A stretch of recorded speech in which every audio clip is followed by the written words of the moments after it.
Switch user option missing for Windows login screen? We have you covered. Here are 2 ways to fix it.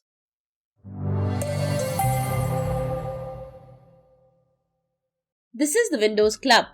Many users have reported that the switch user option is missing on their PC. Here we have shown 2 ways to get it back on your PC. Let's get started.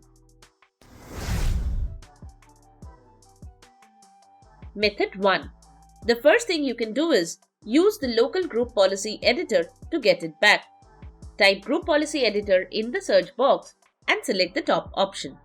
Expand Administrative Templates and next expand Systems.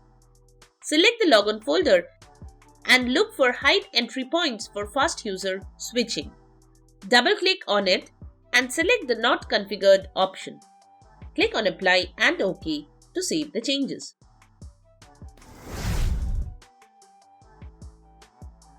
Method 2. Another way you can get it back is by using the Registry Editor. Type Registry Editor in the search bar and open the top option. Navigate to hk_local_machine/Windows/Microsoft/current version/policies/system.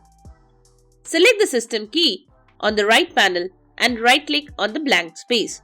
Select New and click on dword value.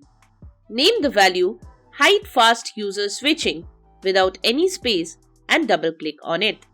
Enter 0 as the value and keep the base as hexadecimal. Click on OK to save the changes.